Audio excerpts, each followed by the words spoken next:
to see how this one progresses. Well, with that, it's the end of the show, all our time. And thanks to the production team, thanks to everybody who listened and obviously engaged us in any way. And we'll do it again tomorrow. Here is Ondalambana with your news at 1.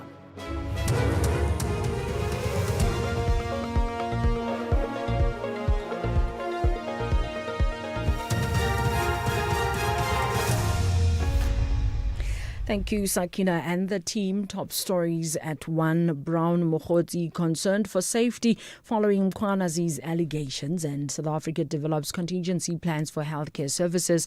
For SAFM News, I am Ondalambana, and a very good day. Northwest-based businessman Brown Mokgotsi says his safety has been severely compromised. He is at the center of KwaZulu-Natal Police Commissioner Nhlanhla Mkhwanazi's recent allegations that senior police officials, including Minister Senzo Mchunu, are corrupt, having links to criminal syndicates and interfere in police operations. Mkhwanazi has also alleged that Mchunu has strong ties to Mokgotsi, as well as a businessman Vusumuzi Kat Matlala, who are alleged to be associated to the syndicates. Mokgotsi has a number of businesses in the Northwest.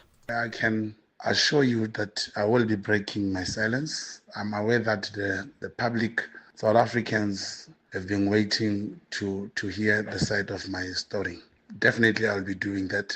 Remember, I had to deal with my security situation. I've been followed here and there. My phones had some problems. But yeah, I'm ready. I'll be taking the nation to confidence pertaining the General Mkhwanazi's utterances and allegations. Meanwhile, the Democratic Alliance has confirmed laying criminal charges against Mchunu at the Cape Town Central Police Station. Mchunu has backtracked on his earlier denial of knowing Mokgotsi. He now says Mokgotsi is his comrade, but not an associate. The DA's Deputy Chief Whip in Parliament, Baxolile Nodada, says Mchunu must be charged for lying to Parliament. As the DA, we're not going to sit idling by to watch ministers directly lying to Parliament, which is an accountability mechanism, and the only accountability mechanism South Africans have in the representatives of the people. So we are out here today taking action on the Minister of Police by laying criminal charges. We have done this just 9 days ago to the Minister of Higher Education and Training, which is now directly being investigated with the Hawks, which we actually met this morning. Businesswoman Shaun Mkiza's lawyers have accused DA Member of Parliament Ian Cameron of spreading false information about their client. On Monday, Cameron, who's also chairperson of Parliament's Portfolio Committee on Police, alleged that SARS officials seized firearms belonging to controversial businessman Vusi Kat Matlala from Mkiza's home. Cameron is reported to have apologized, but Mkiza's lawyer Mpho Nefuri says Cameron's remarks have the potential to compromise his client's safety. He has a duty to ensure that public statements are accurate and do not unjustly harm others. In this, he has apologized. So I heard, because we haven't received a formal apology from him as directed, that it was a slip of a tongue. He didn't mean to mention the other name, and he mentioned the other name. Now you can imagine the damage that could have caused. There could have been unrest. To say our client is the one that has been harboring illegal firearms, that has been committing crimes. And it could have been very, very, very, very dangerous for the safety of our client. Mayor of the Nkangala District Municipality in Mpumalanga, Thomas Ngwenya, says that the ANC will use the death of its former Deputy President, David Mabuza, to reconnect local communities. Mabuza was Premier between 2009 and 2018. He died a week ago at the age of 64. Mabuza's funeral will be held in Barberton on Saturday. Ngwenya was speaking in the district where one of Mabuza's 3 memorial services is being held. When he came here to campaign, it was his last days, and therefore we wanted to afford the people of Steve Tshwete who campaigned with him, but also ensure that people of Steve Tshwete, they reconnect with the African National Congress, reconnect with the municipalities in providing quality basic services as taught by Comrade Didi Mabuza, the CAT. And as a result of that, we are looking forward to 2026 local government, because you'll recall that in 2024, the ANC in this municipality did not do well. We obtained 37%, and we want to achieve approximately 60%. The Health Department says South Africa has developed contingency plans to minimize disruptions to healthcare services following U.S. donor funding cuts. The U.S. President's AIDS Relief Plan, PEPFAR, has been a lifeline for many countries, including those in sub-Saharan Africa. However, U.S. President Donald Trump announced cuts to aid funding earlier this year.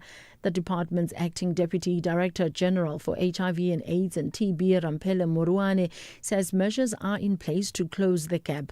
He was speaking ahead of the launch of the Global AIDS Update Report at the Bertha Charuma Hospital in Germiston in eastern Johannesburg. So we had to protect a certain number of people then, but we then said those that were in treatment were the first ones not to stop taking treatment because that would have been very catastrophic. The second layer was to also strengthen our prevention in terms of the key populations and other people. So what we did, we then collected the files of the key populations, for an example, those that were going to off-site facilities that were supported by PEPFAR directly, to take them to our facilities, communicate with them, to alert them that we've got their files. But we went on to work with the civil society under South African National AIDS Council to mobilize everybody to come to the party. So this is how you sustain the system when there's been sudden withdrawal of support. Recapping the top story, Northwest-based businessman Brown Mokhotsi says his safety has been severely compromised. He is at the center of KwaZulu-Natal Police Commissioner Nhlanhla Mkhwana's recent allegations that senior police officials, including Minister Senzo Mchunu, are corrupt, having links to criminal syndicates and interfere in police operations. I'm Wandela Mbana for SFM News. Headlines at 1:30. If you think you cannot afford a lawyer, think again. Clientele Legal has made professional legal services affordable for you. Whether it's a civil, criminal, or labor-related matter, we have a nationwide panel of attorneys standing by to assist you.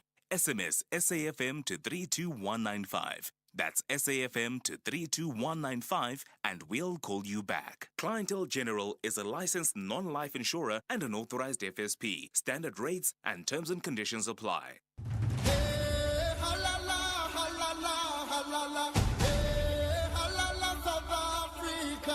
My name's Kaylin Swart, goalkeeper for Banyana. Between the 3 meals of the day, my favorite is breakfast. I always have eggs. Eggs is my superpower. In the house setup, my favorite place is the chill room. I'm always in front of the TV watching something. That's only because I get so little downtime. I just want to relax on the couch and watch TV, whether it's football, cricket, rugby, you name it. We are the African champions. Where Africa competes, South Africa connects.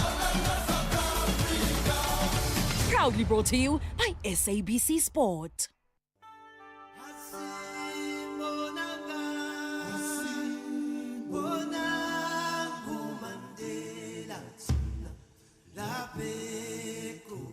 You are listening to SAFM Radio, this Mandela Month. It is in your hands now.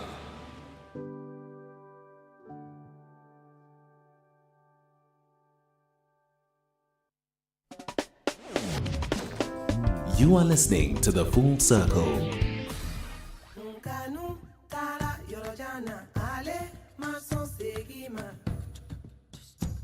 Bertha Charuma on SAFM.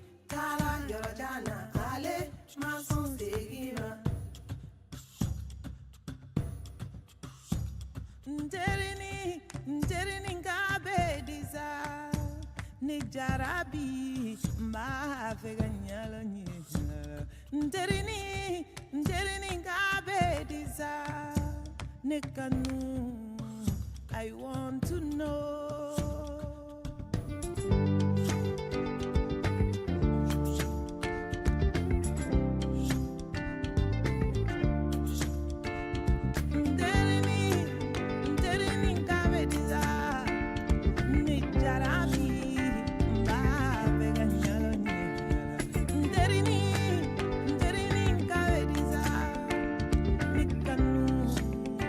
I want to know.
bonye. So ma datin na polisa. Kle wan bebe. So ma datin na polisa. Suko tina polisa. Ninimi jaja penselala. So ma datin na polisa. Kle wan bebe. Suko.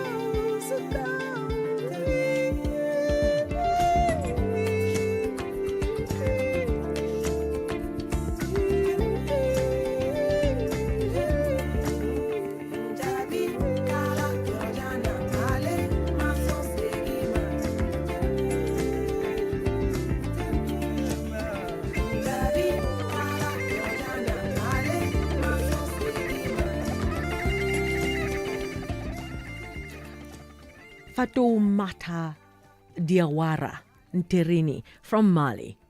Interesting sound. And what I like about, when you go to Mali, they have a certain instrument that's like a calabash. They can produce amazing sound from just one instrument, and it's absolutely fascinating. Maybe you should give it a try, see, maybe if you find anyone who's maybe performing live from Mali, it could be quite an interesting experience. But anyway, coming to why we are here, welcome to the Full Circle, and this afternoon looking at what's coming up on the show.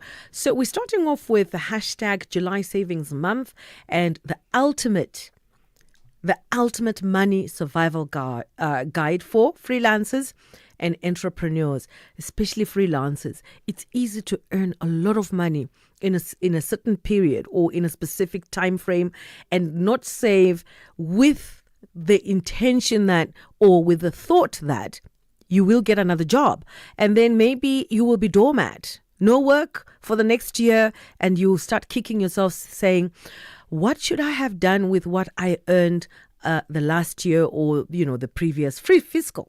But we get to unpack all that with our guest. I've got Lutando Mzilikazi, certified financial planner and founder of Money Views, in the studio. So lines are absolutely opened if you would also like to ask maybe a few questions and share your views or maybe your experiences. 086 000 2032. Or send a voice note on 061 410 410 Also coming up, our second conversation, hashtag stages, pages, screens, and more. Msodra Light at the Market Theatre, and we're going to be speaking to thespian Zetumpahlele, who will be chatting to us about that. And then later on, Kwanda Vabaza, Senior Adjudicator Banking Services at the National Financial Umbut Scheme, who will be chatting to us. And we're going to focus on not leaving the rural folk behind on Money Matters, a campaign by the National Financial Umbut Scheme. Second hour coming up, how to tell if a photo is fake. I don't know how we're going to navigate this. AI is on another level. That's why the new rules are needed. And what are those new rules? We'll get to unpack with Dr. Martin Becker, computational social science and lecturer at the School of Electrical and Information Engineering University at Witwatersrand. And lastly, Professor Salim Badat will join us, research professor, History Department, University of the Free State, and we're going to talk about Ruth. Who was Ruth? Do you even remember? Well, I suppose the beauty is why we're here is to tap into history and we get to understand some of the people that played a pivotal role in making sure that we became free. So we're going to be talking about Ruth First, who was an activist assassinated in 1982. Just to give you a bit of the tea. But when we come back, we get into our financial issues. So if you're a freelancer, this is a moment for you. If you're a young entrepreneur or you've been a successful entrepreneur, please also share with us what have been your success implementations where finances are concerned when we get back.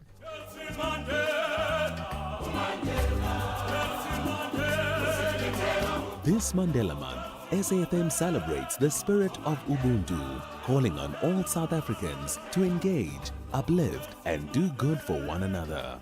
Let's share what we have, lend a helping hand, and honor Madiba's legacy through kindness and action. Join SAFM as we bring you powerful conversations, inspiring stories, and voices that drive change all month long. SAFM, leading the conversations that move us.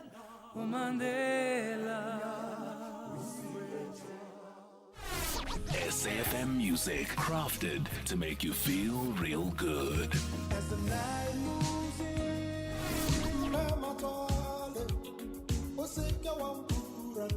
Handpicked just for your pleasure.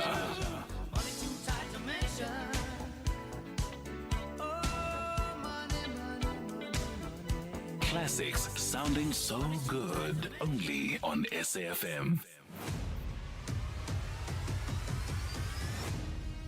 SAFM is streaming live now on Facebook, YouTube, and X at SAFM Radio. So, if you're one of the thousands of South Africans freelancing, consulting, or running an SMME business, this segment is absolutely for you, 100%. So let's be real about it. No one taught us how to handle irregular income, dodge tax traps, save for retirement when you're on your own or when you're your own boss. But today we thought, well, let's get someone who specializes in that particular category to unpack. So that changes everything. Luthando Mzilikazi, who is founder of Money Views and Inland Regional Manager of an investment management business of one of the big banks, will unpack this over the next few minutes. And together we're going to, hand you the ultimate money survival checklist for freelancers, entrepreneurs. So you have to. I know, I'm emphasizing have to. You've got to stick with us. This could save you lots and lots of money, as well as lots and lots of financial problems. Luthando, good to have you in the studio. Good to be here, Bertha. Thank you so much for making time. Certified financial planner, founder of Money Views. Saving money, we talk about it all the time, but we never seem to get it right.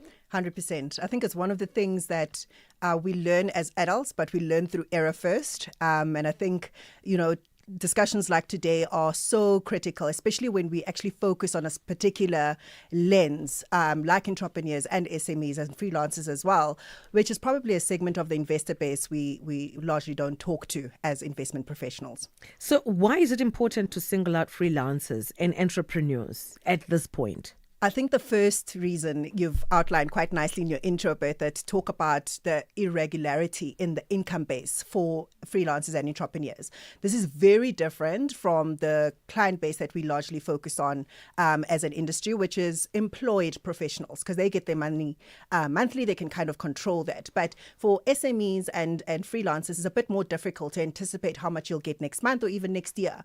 And therefore, it becomes even harder for you to think about your tax breaks and think about investing, or even retirement planning, which can feel like it's a long way ahead. The other reason is that they actually lack traditional retirement or group benefits like group RAs or group pension funds, group medical aid, as well as group insurance, because you're on your own.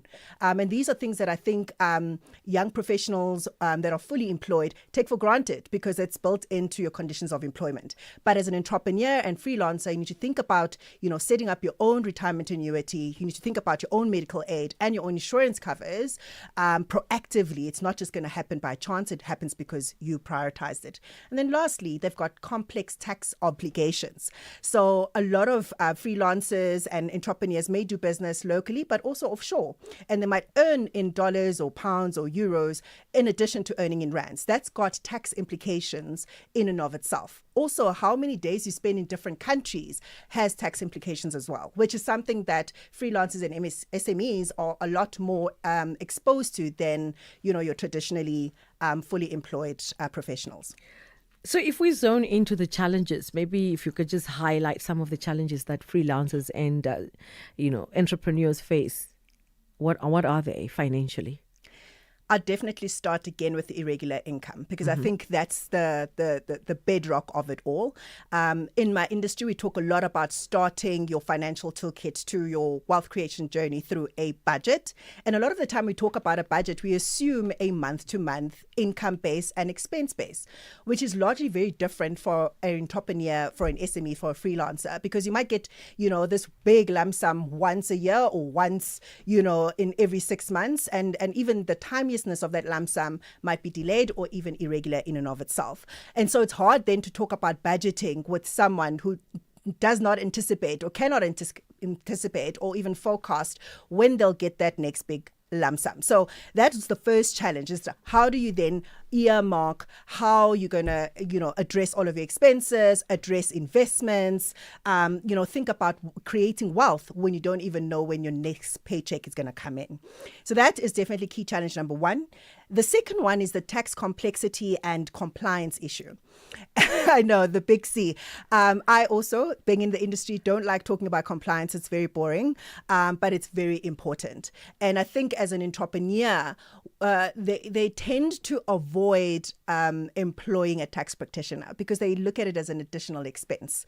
And so one thing that actually prohibits you from is actually enjoying the tax breaks that come from actually being an entrepreneur. So in South Africa, we're quite lucky in that SARS is quite generous in terms of the subsidies and the discounts that they actually give you from a tax break point of view as an SME. So, and what those look like cascade over different annual turnover rates.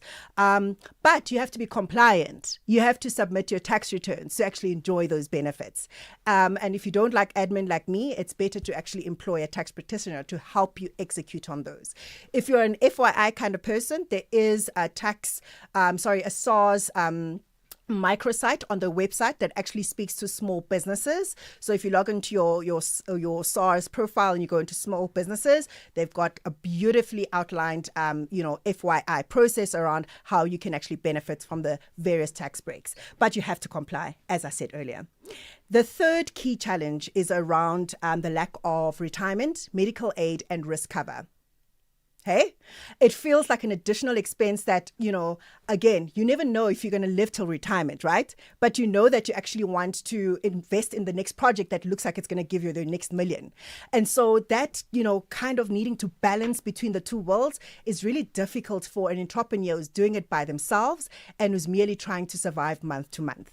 But the day you do actually get to retirement, you will thank yourself for actually setting up a voluntary RA just for yourself. And if your business grows big enough, and by big enough, the requirement is that you've got at least 5 employees in your SME business to actually be able to set up a group RA.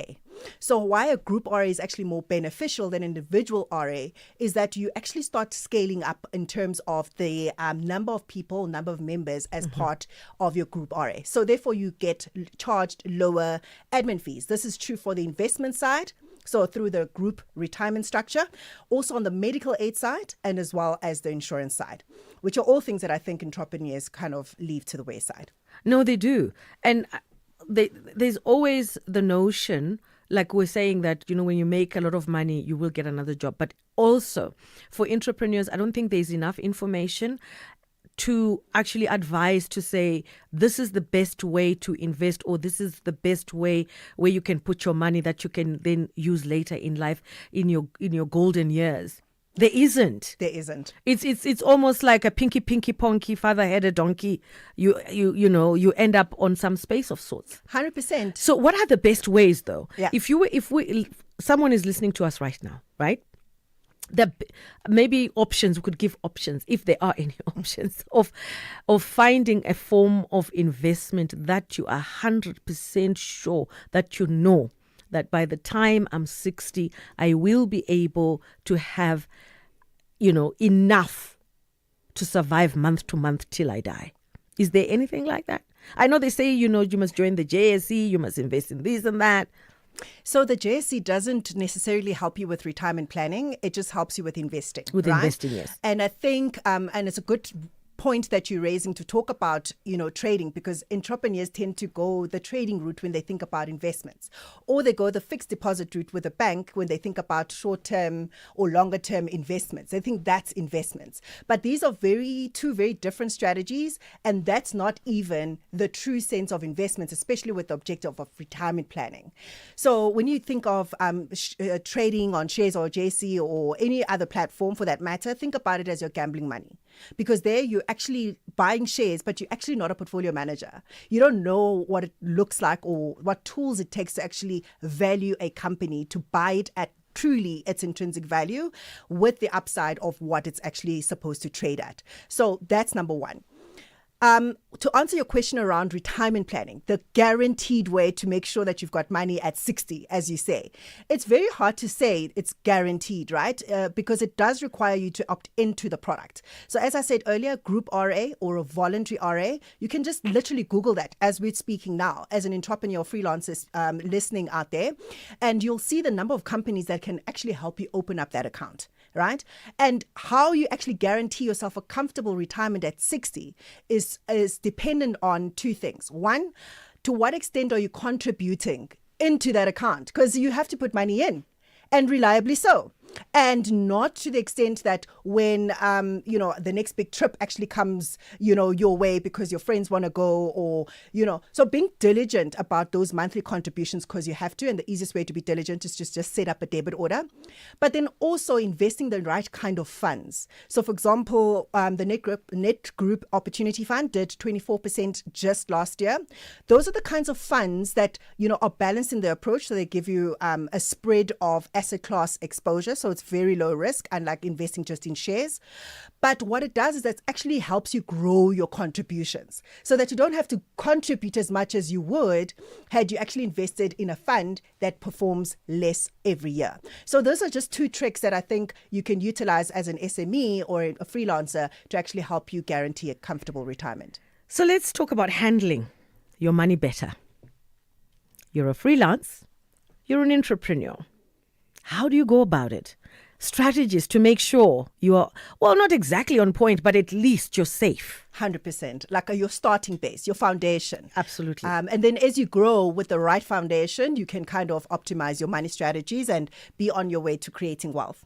So let's go back to the challenges that we spoke about earlier, Bertha. Number one was irregular cash flow. So when it comes to irregular cash flow, one of the most important things is for you to force yourself to have regular cash flow.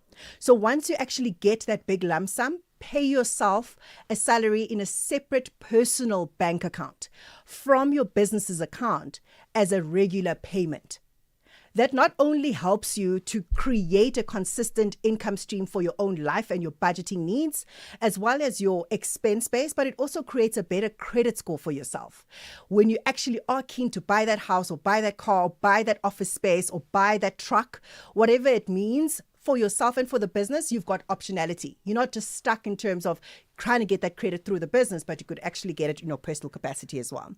The second thing is to build a 3 to 6 months saving, account within your business so that whenever you get those big contracts that actually require you to have capital to, buy uniforms for all your workers before you actually get paid out later on, you actually have the cash flow, buffer to actually do that and make that purchase instead of now going to be out of desperate times, go and actually take out a loan that is high interest because you really need to make this happen because that eats into your revenue stream.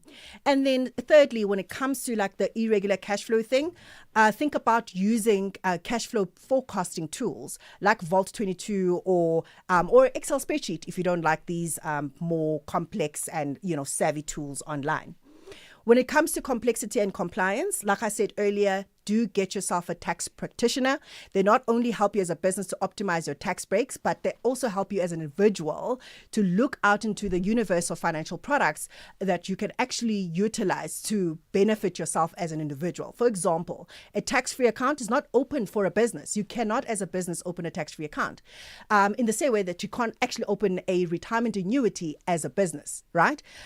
Because you need to be a natural person, but you can do this in your natural capacity. Okay, we're going to take a small pause because we need to go to headlines. But just to let you know that I'm speaking to certified financial planner and founder of Money Views, Lutando Mzilikazi. And we're talking about freelancers. We're talking about SMMEs, entrepreneurs. It may sound easy, especially when you start a business, to think it is that easy. Make money, save money, grow money. But sometimes it can be so challenging. Give us a call 086 000 2032 when we get back, or send us a voice note on 061 410 410 7. Let's cross over to the news desk. Thank you. Bertha, on the news headlines. Northwest-based businessman Brown Mokhodzi says his safety has been severely compromised. He is at the center of KwaZulu-Natal Police Commissioner Nhlanhla Mkhwanazi's recent allegations that senior police officials, including Minister Senzo Mchunu, are corrupt, having links to criminal syndicates and interfere in police operations. CEO of the South African National AIDS Council, Dr. Thembisile Xulu, says almost 80% of the country's HIV-positive people are virally suppressed, meaning the level of the virus in their blood is very low, and the authorities in the eastern DRC are overwhelmed as they continue to record more cases of cholera in South Kivu. A full update follows at the top of the hour.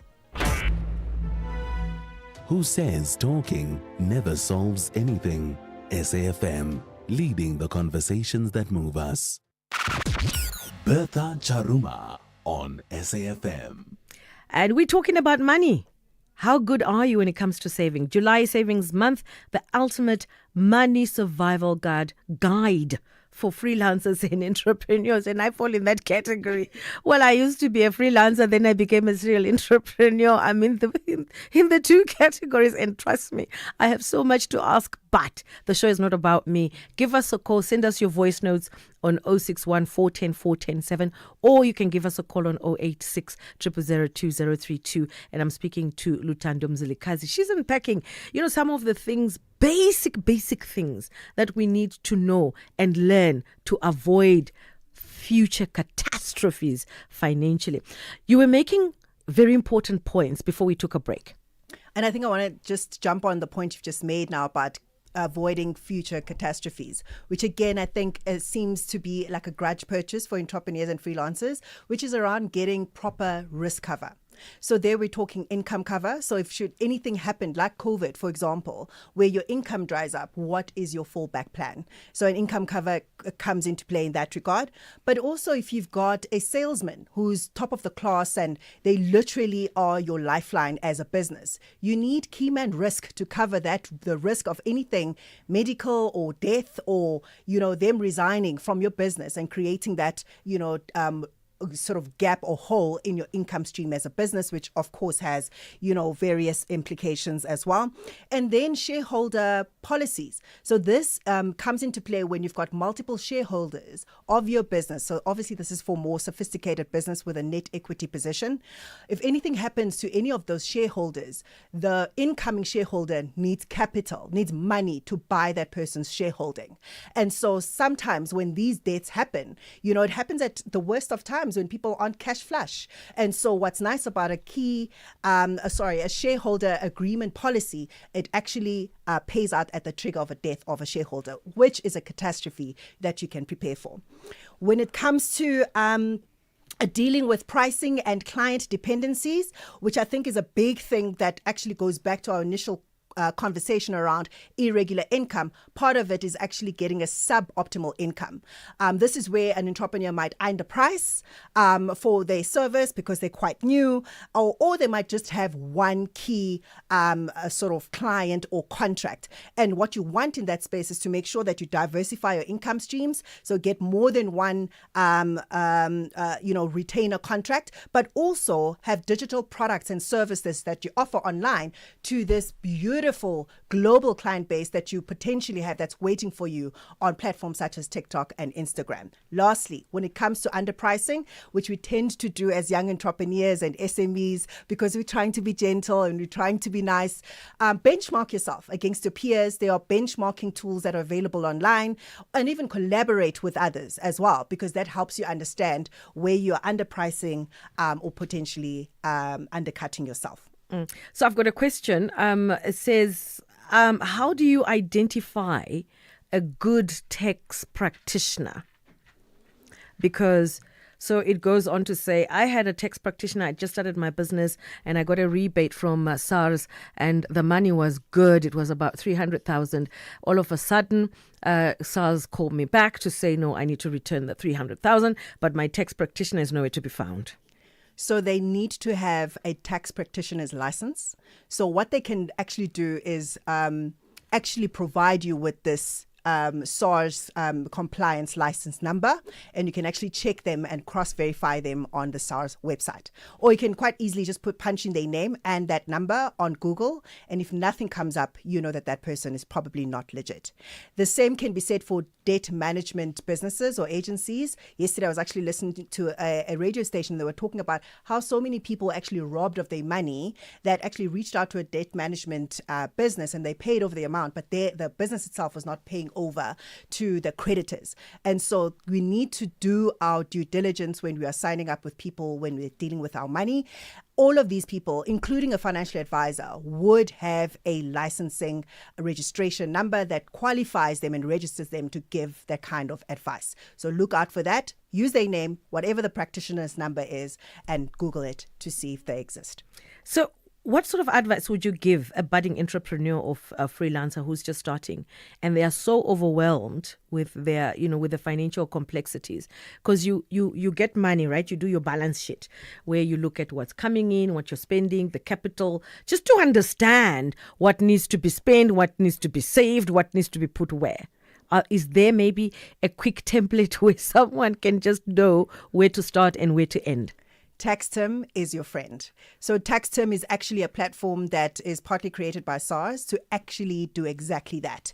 That's number one. Number two, there was that SARS small business microsite that I spoke about earlier, because beyond understanding your income and expenses split, it's also to understand what your tax deductions and subsidies that are available to you depending on your turnover threshold on an annual basis is. So there on that microsite, would you be able to see the step-by-step benefits that you actually have. So TaxTim and that a SARS small business microsite are your best friends. And then once you can afford it, get a tax practitioner that is licensed and registered to actually take that administrative burden and compliance requirements off your back.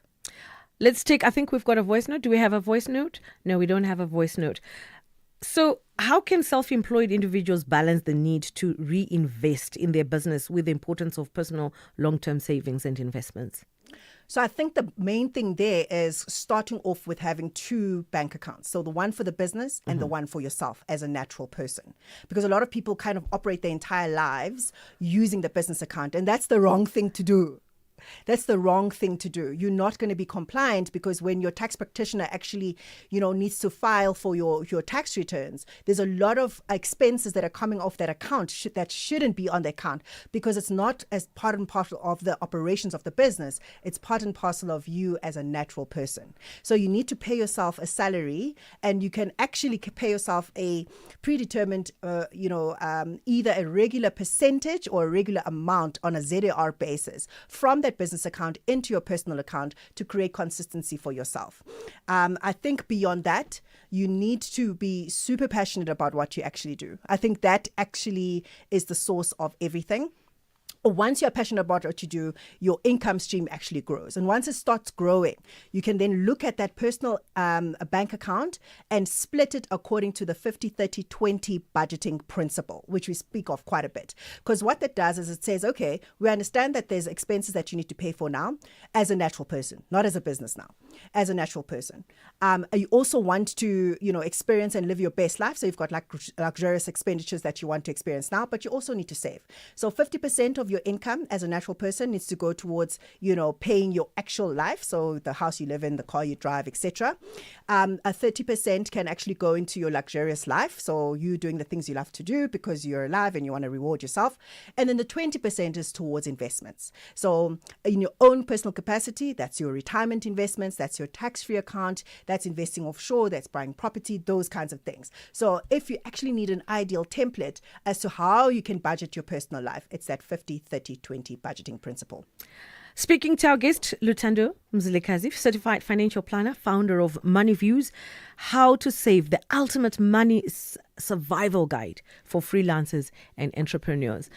I just want to hear, because we often find us, especially freelancers, when money runs out, it's just a very sorry sight.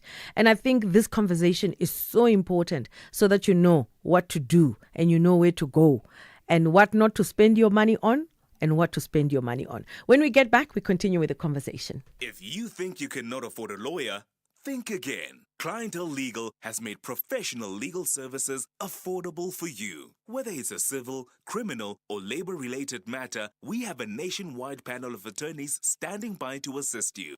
SMS SAFM to 32195. That's SAFM to 32195 and we'll call you back. Clientele General is a licensed non-life insurer and an authorized FSP. Standard rates and terms and conditions apply. 30 years ago, a moment united a nation. From Ellis Park to every township and village, we stood together. One people, one dream, one victory. Now, the vibration rises again. From the heart of Mzansi to every corner of the country. The four-time world champions, the mighty Springboks, take on the Azuri in a clash where history meets destiny. This is more than a match. It's a country moment, only on SABC. Celebrate the 30th anniversary of our 1995 Rugby World Cup victory. Watch South Africa versus Italy, Saturday 12 July at 4 p.m. Live on SABC2 and streaming on SABC+. Also available on SABC radio stations at 5 p.m. Download the SABC Plus app now. Switch, stream, no subscription. SABC Sport. For the love of the game. SAFM music crafted to make you feel real good. As the night moves in,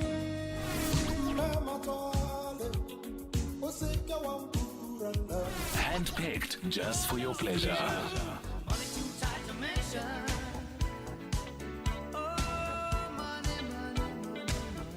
Classics sounding so good only on SAFM. Is there ever a bad time for a good conversation? SAFM, leading the conversations that move us. You are listening to The Full Circle. And there's always a good time, like now is a good time to talk about money and saving. And it is, we are past halfway of the month. So you still have a little bit of time to adjust the way you've been saving your money. The ultimate money survival guide for freelancers and entrepreneurs. And we're being guided by Lutando Mzilikazi, certified financial planner, founder of Money Views. Welcome back. So we're talking about complexities. And maybe from the complexities, we can maybe look for, 3 non-negotiable saving goals one should have. But let's start with the complexities. You're a young entrepreneur. You've just started. You don't know where to go. I know we asked this question earlier on. I just want to really emphasize, or maybe for you to emphasize to anyone who's listening, who's a young entrepreneur, the things that you need to go through without faltering. I think the first thing is do not build your lifestyle on that first paycheck, especially if you're a tenderpreneur. I've seen tenderpreneurs make that mistake. They'll get their first 5 million gig and it's a once-off payment. And now they decide, I've arrived. And I guess some of them probably walk into the notion of, I'm living in my future. I'm living in faith. And therefore, I'm setting up this lifestyle that is quite expensive, that screams I'm a multimillionaire. But especially if that is actually not paid off, using that lump sum, and it's actually you using that lump sum to leverage off and create debt through banking structures, to buy a property, to buy a car, that's possibly one of the worst mistakes that you can make. And also, as part of that, is to kind of say, to what extent am I thinking about how much I'm investing in the future of this business? So you need to think about your lifestyle as an individual entrepreneur and business owner, but also think about the investments that you need to partake in to grow this business. Part of that would be reinvesting in inventory and that kind of a thing, and getting more sales staff. Part of that might also be, looking at group retirement structures, group medical aid, group insurance to protect the lives of the staff that you onboard.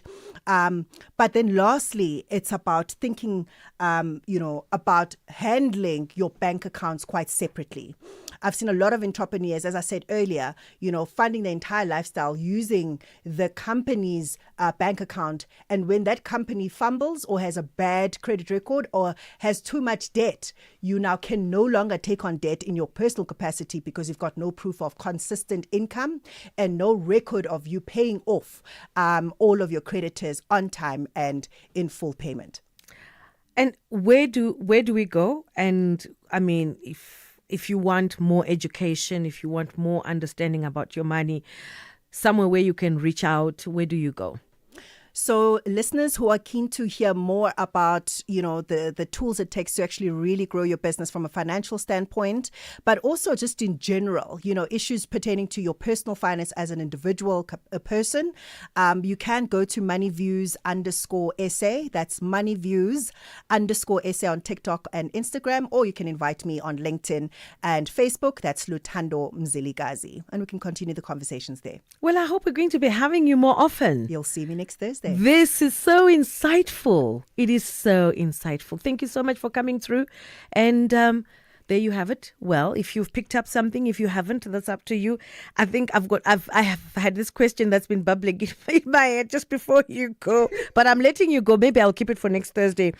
The factors the factors that should guide you in terms of your lifestyle when you're an entrepreneur, as to, in relation to the money that you make, what should be the most important things that you should focus on before you even start spending anything else? But for now, let's leave it at this moment. We'll leave it for next Thursday. Love it.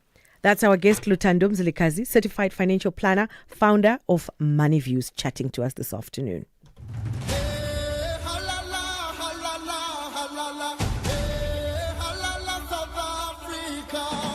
My name is Renelle Tamlin Donnelly, and I play striker. What do my teammates call me instead of my actual name? As you know, guys, because I wear a weave, so they call me Slay Queen. Guys, I slay it, so yeah, my favorite hairstyle is a weave. Have I already planned my secret celebration for when I score my first goal at RAFCON? I have, but secret is the code, so tune into SABC Sport to catch my secret celebration in the RAFCON tournament.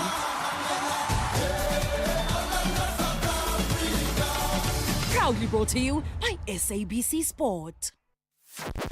The National Pulse, weekdays, 3 to 6 p.m. Herman Mashaba's response is so interesting, and he said, John, when I was the mayor of the city of Joburg, I fired 3 DA Mako members for corruption. The party kept them as councillors. South Africa is not going to succeed in fighting corruption for as long as we apply double standards. Corruption there is is no corruption. Such thing. The whole country knows Ashraf. You can't trust anything Herman Mashaba says. One day, he's a flip-flopper of plastic notes. If there's one politician in this country who's renowned for being a flip-flopper, who's unable to stay true to any public comment without changing it the next second, it is Herman Mashaba. Karabo Khawkhaw, the DA national spokesperson. Ashraf Garda on SAFM. Find the podcast at safm.co.za. SAFM Music. Good times, good memories. I'm just like somebody Old school sounding so good. SAFM Music, with you wherever you go. Kathy Motlatlana on SAFM. So why I'm asking the question in this way, Mr. Ngumalo, is because I want to know, did you conduct this raid before or after the briefing that was held by General Mkhwanazi on Sunday? I cannot be specific in terms of time, but what we can state is that these are the 2 raids. And but why does it matter? Why does it matter? Because this is a raid that has already happened. I'm not asking you to give us details of raids that you're still going to conduct. Singabako Ngumalo. If you're ready to talk, I'm here to listen, and nothing is off the agenda. SABC Sport brings you Chasing the Sun, a powerful 5-part documentary series about the Springboks, telling the rousing tale of their path to redemption and ultimate World Cup glory that was in 2019. Starting 13 July at 7:30 p.m. on SABC2. Tune in every Sunday for the highs, the heartache, the heroics that made rugby history. Stream each chapter on SABC Plus anytime, anywhere. So, no subscription needed. That's SABC Plus. Don't miss Chasing the Sun this Sunday at 7:30 p.m. on SABC2. Be there when history shines. SAFM is streaming live now on Facebook, YouTube, and X at SAFM Radio. Stages, pages, screens, and more. And we're going to talk about Msodra Light at the Market Theatre. So this is a coming of age narrative about the life of a young boy, Tapelo Ramela, aka Msodra, who finds his rooting in Soweto, pre-democracy, during the era of negotiations that saw the rise of the Inkatha violence, uprooted by circumstances into hardcore landscapes and waters of the Vaal, where he is not accepted as a native. So having endured severe trauma of growing up in an environment of hectic domestic violence from his father towards his mother, his grandfather killing his father, and being separated from his grandmother, his life is marred with tribulations that seem impossible to overcome. And we're going to be joined by Tumpahlele Thespian. Stages, pages, screens, and more on The Full Circle. What a story. Zetu, good afternoon and welcome to the show. Hello, thank you so much for having me. Thank you for making time, Tumpahlele Thespian, and talking about Msodra Light at the Market Theatre. Just reading the story, the violence is something else. Yeah, it is a very morbid story. It is set in the world of a mortuary.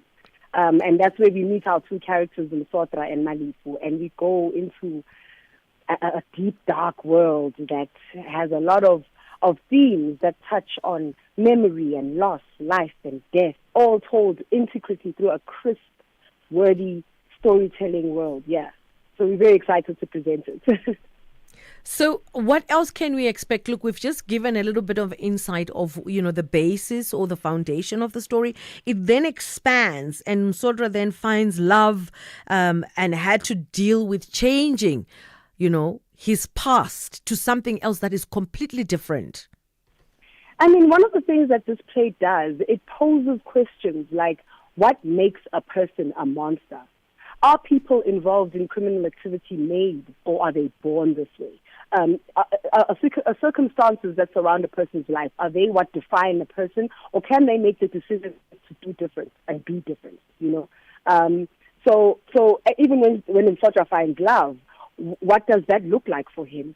Is he able to engage fully in the theme of love and with relationships based on his past?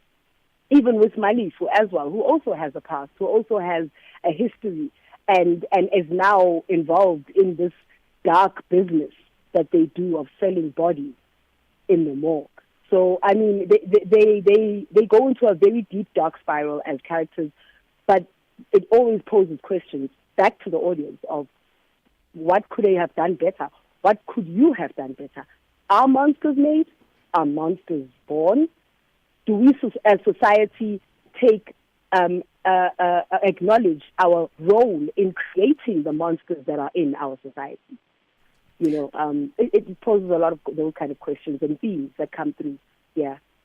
So when you curated the art, what was going through your mind? Why did you take this route? Well, this play was written by Thabiso T. Ramala, and it is directed by Jinja Baleni. And when we started this process in February this year, we started with the script and we, for lack of a better word, tore it up to sew it back together again and create this world that we now have, that we're going to be showing on the stage. So it took a while for us to get to where we are in terms of the art.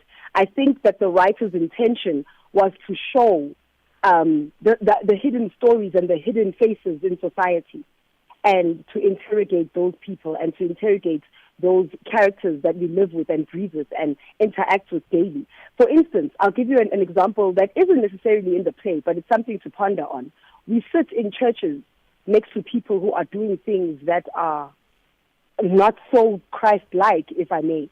So again, that poses the question, the kind of people that we are in society, the kind of energies that we carry into a space, and the stories and the memories, the impacts of the past on us and the people in our lives who influence and shape us, So, I mean, that was where, when we were creating this beautiful play, that's where we are constantly interrogating the story to go, to interrogate all those connections, all those relationships. Yeah. And just looking at the play itself, touching on, father wound, reconciliation, broken families, why do you think it is so important to share these stories on stage? Theatre, what I love about it, and being an actor and a performer, is that it creates moments of catharsis for both the actors and the audience. It is a space for us to engage with themes and things that affect us daily in our everyday lives as normal people. And it is a place for us to interrogate and think about those things.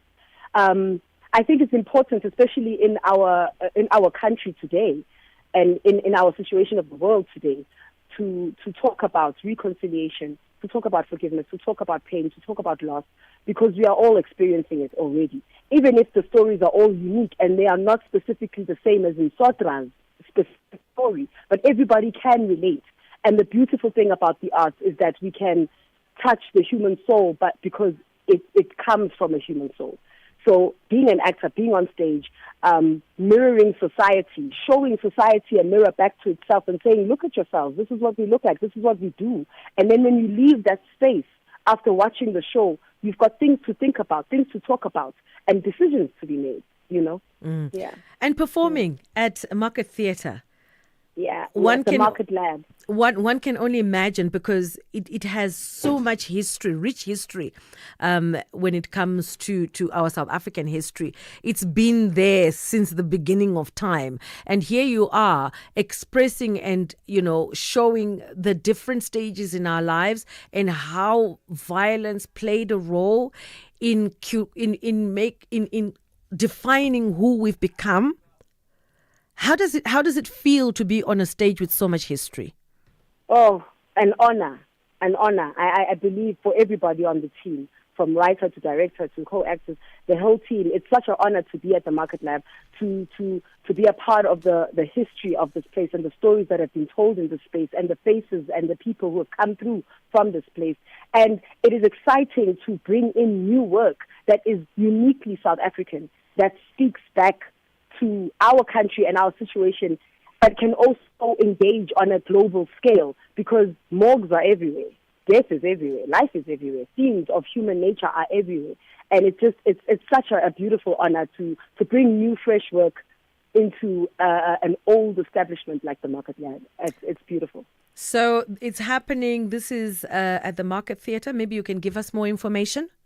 Yes, it is happening at the Market Lab at the Ramulao Theatre. It's happening tonight from 7 p.m. until Sunday. The Sunday show is at 3 p.m. Tickets are on web tickets. They are 100 Rand. So, yeah, I would love for everybody to come through and engage with us on this very important and powerful play. And are there any other upcoming projects or performances that you're excited about? Well, there is another play which is also written by Bertha Charuma called Take Me to Town. It will be showing at the Val Theatre, I think sometime in August, but those dates have not yet been confirmed. I do have a one-woman play lined up for me later on in the year, around September, October, called Penny, written by Momo Matsunyani and directed by Momo Matsunyani as well, which is also going to be happening at the Market Lab. Yeah. Exciting times. That's Zethu Mphahlele chatting to us, thespian, and we're talking about Sodra Light at Market Theatre. Go check it out, and I'm sure you'll be fascinated. Thank you for making time, and have yourself a good one. Thank you so much, Bertha. Thank you to your listeners too. And bye-bye for now. Let's cross over to the news desk. It is 2, and it's time for news with Ondela.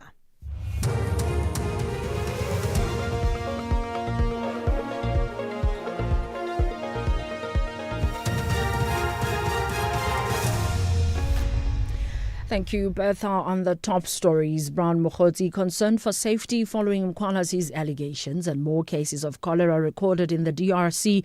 For SAFM News, I am Ondelambana, and a very good day. Northwest-based businessman Brown Mokhodzi says his safety has been severely compromised. He's at the center of KwaZulu-Natal Police Commissioner Nhlanhla Mkhwanazi's recent allegations that senior police officials, including Minister Senzo Mchunu, are corrupt, having links to criminal syndicates and interfere in police operations. Mkhwanazi has also alleged that Mchunu has strong ties to Mokhodzi as well as businessman Vusumuzi Kat Matlala, who are alleged to be associated to the syndicates. Mokhodzi has a number of businesses in the Northwest. I can assure you that I will be breaking my silence. I'm aware that the public, South Africans, have been waiting to hear the side of my story. Definitely I'll be doing that. Remember, I had to deal with my security situation. I've been followed here and there. My phones had some problems. But yeah, I'm ready. I'll be taking the nation to confidence pertaining the General Mkhwanazi's utterances and allegations. Action SA is calling on President Cyril Ramaphosa to take action against Police Minister Senzo Mchunu following explosive allegations by KwaZulu-Natal Police Commissioner Lieutenant General Nhlanhla Mkhwanazi. The party is today picketing outside SAPS provincial headquarters, demanding urgent action to what is called a deepening crisis within the country's criminal justice system. Mkhwanazi accused senior police officials, including Mchunu, of meddling in police operations and having links to criminal syndicates. Action SA's Member of Parliament Darlene James. South Africans wants to see the president actually take a firm stance. We want to see a suspension. We cannot have someone who comes to the portfolio committee like the minister and lie blatantly to South Africans with regards to his affiliation with some of these cronies that he's been working with. We do have hardcore evidence. What more will it take for Cyril Ramaphosa to put South Africans first? I would have expected right now. We don't need the president physically in the country to take a decision. There's technology. Why do we have to wait this long for President Cyril Ramaphosa to show that South Africans comes first? Meanwhile, KwaZulu-Natal Action SA chairperson Zwakele Mngwango says they do not support the call for the establishment of a commission of inquiry to investigate these allegations. He says this usually bears no fruits, leading to wasteful expenditure. They must face jail. They must go to prosecution like everyone else. Why we must have commission, waste money, the report will go to the president and the president will hide the report like any other commission as reports. So we are saying any South Africans, when they commit crime, they face the martial law, and this individual as well, they must face the martial law like everyone else. They must go to court and really respond to these allegations in a court of law, not in a commission. The accused in Kamokhelo Baukudi's abduction case has been granted bail of 2,000 rand in Bloemfontein Magistrates Court in the Free State. Nzima Adwans is accused of abducting 19-year-old Baukudi, who was found 20 days later. The court has indicated that Adwans' bail condition include reporting to a police station 2 times a week. He also should not be in contact with the witnesses. CEO of South African National AIDS Council, Dr. Thembisile Xulu, says almost 80% of the country's HIV-positive people are virally suppressed, meaning the level of the virus in their body and their blood is very low. Despite this, Xulu says there are still certain populations in the country, including female sex workers and men having sex with men, that they need to reach. She was speaking ahead of the launch of the Global AIDS Update Report at the Bertha Charuma Hospital in Germiston, Ekurhuleni. Xulu says there's a high number of HIV-positive people that fell off treatment during COVID-19 and those who know their HIV-positive status but are not taking treatment. The populations that we need to be chasing particularly are young people. We are looking for children, we are looking for men, and we are looking for key populations. Men, by virtue of their nature, health-seeking behavior is not their best thing. So it's about looking at male-friendly services and trying to get to men. For children, children are dependent on adults to bring them to health facilities. When you look at the fact that only 66% of children are on treatment in South Africa, so getting to children is an issue that requires us to be able to reach their caregivers. We are also looking for key populations, female sex workers, men who have sex with men, and the issues of stigma and discrimination are still quite real. The authorities in the eastern DRC are overwhelmed as they continue to record more cases of cholera in South Kivu. Charity organizations Doctors Without Borders has treated at least 600 patients. Over 350 have been taken to hospital. Cholera is a bacterial infection caused by consuming contaminated water or food. The authorities in South Kivu say 28 deaths and over 5,000 cases have been reported. Kylie Kumalo has more. Aid workers and health officials have warned of recurring outbreaks without proper sanitation, clean water, and long-term healthcare investment. The World Health Organization has flagged rising infectious diseases risks in eastern Congo amid ongoing displacement and violence. Earlier this year, North Kivu recorded over 600 suspected cholera cases and 14 deaths in 1 month. This has raised concerns about similar trends in South Kivu. Despite the outbreak, miners have persisted in their search for gold under harsh and unsanitary conditions. Kylie Kumalo, SABC News, Johannesburg. Recapping the top story, Northwest-based businessman Brown Mokhotsi says his safety has been severely compromised. He's at the center of KwaZulu-Natal Police Commissioner Nhlanhla Mkhwanazi's recent allegations that senior police officials, including Minister Senzo Mchunu, are corrupt, having links to criminal syndicates and interfere in police operations. I am Ondelambana for SAFM News Headlines at 2:30. If you think you cannot afford a lawyer, think again. Clientele Legal has made professional legal services affordable for you. Whether it's a civil, criminal, or labor-related matter, we have a nationwide panel of attorneys standing by to assist you. SMS SAFM to 32195. That's SAFM to 32195 and we'll call you back. Clientele General is a licensed non-life insurer and an authorized FSP. Standard rates and terms and conditions apply.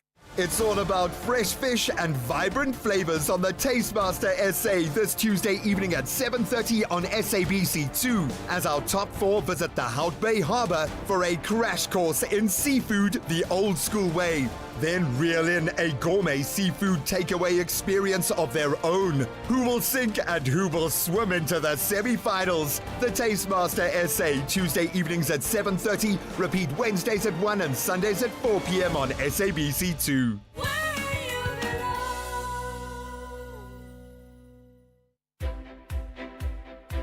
Join us for this year's fundraiser, Jazz for Young People concert at the National School of the Arts on the 26th of July. This unique event, perfect for families, is a powerful celebration of youth, creativity, and community spirit. So bring the whole family to enjoy a wonderful day of world-class jazz curated by Zoe Mudicha, featuring the Parktown Girls Band, Tshwane School of Music, The Real DJ Zandi, Kutlotaro Jazz Band, and many others. Tickets are just 80 Rand and 50 Rand for kids under 12 via Quicket. Jazz for Young People is proudly brought to you by Standard Bank Joy of Jazz. They both have a rich history of glory. Amakhosi tackle the Porcupine Warriors. This is as good as it gets. This is the Toyota Cup. The game you've been looking forward to on your football calendar. Giants refuse to fall. The big game. The big game. On Saturday, 26 July at 2:30 p.m. Streaming live on SABC Plus across the entire African continent and SABC One. Also available on SABC radio stations at 3 p.m. Brought to you by SABC Sport in proud partnership with Kaizer Chiefs Football Club. SABC Sport brings you Chasing the Sun, powerful 5-part documentary series that about the Springboks, telling the rousing tale of their path to redemption and ultimate World Cup glory that was 2019. Starting 13 July at 7:30 p.m, that's on SABC2. Tune in every Sunday for the highs, the heartaches, the heroics that made rugby history. Stream each chapter on SABC Plus, anytime, anywhere. No subscription needed. Don't miss Chasing the Sun this Sunday at 7:30 p.m. on SABC2. Be there when history shines. Living your best life on the Full Circle.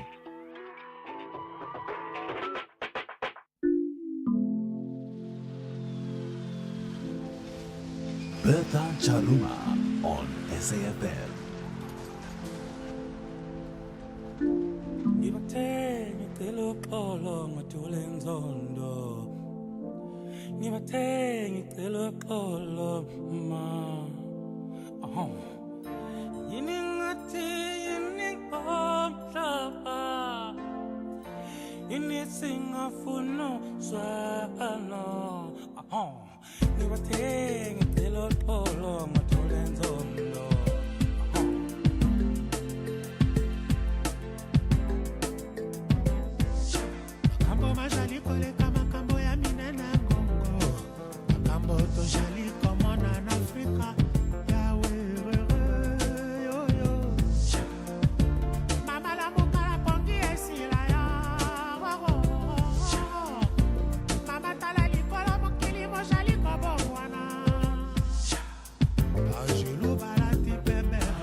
Papa Wemba featuring Jabu Kanyile and many other artists.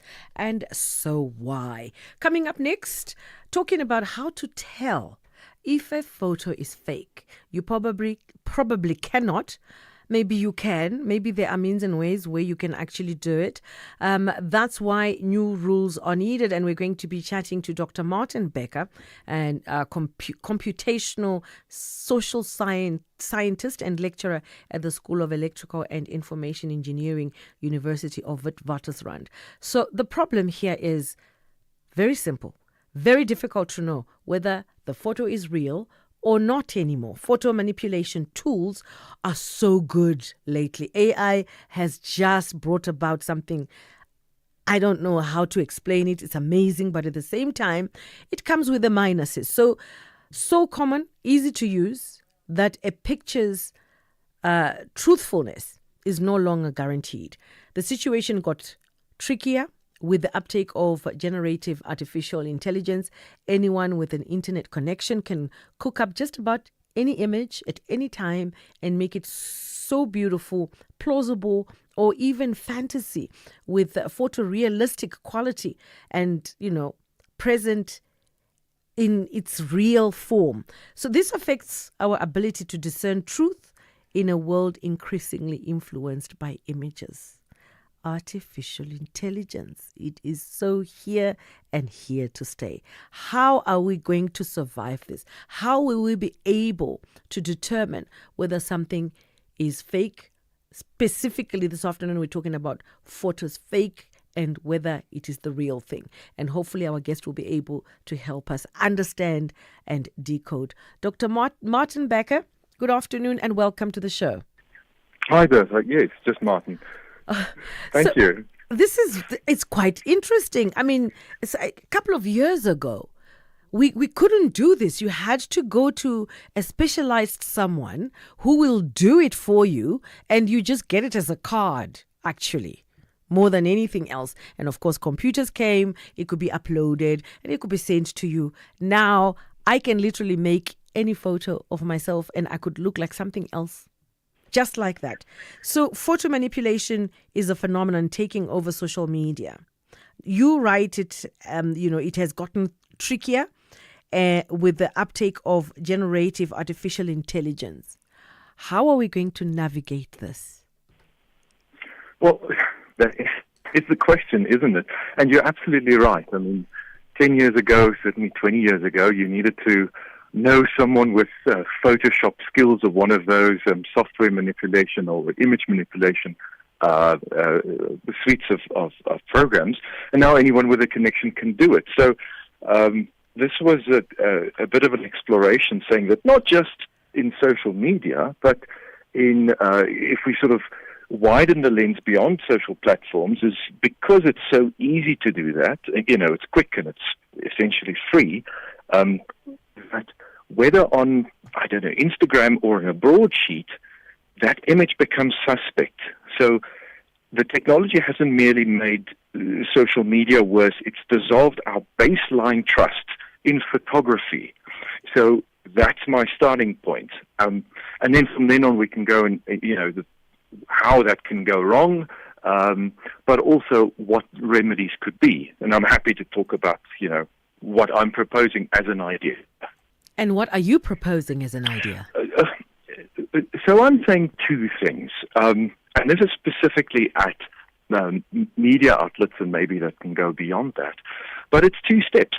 The first is that when we post a picture in a newspaper or in some reputable news outlet, we already give credit, right? We have that little byline or something saying, the photo was taken by this person, or, it's from this house, or, to add one more thing, and that's what we might call an EA, an enhancement acknowledgement.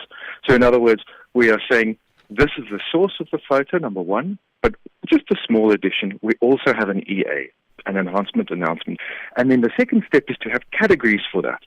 Almost like we have in South Africa, we have that SNLV, whatever, for movie rating systems or visual rating systems. And I was quite intrigued to learn that other countries have other systems.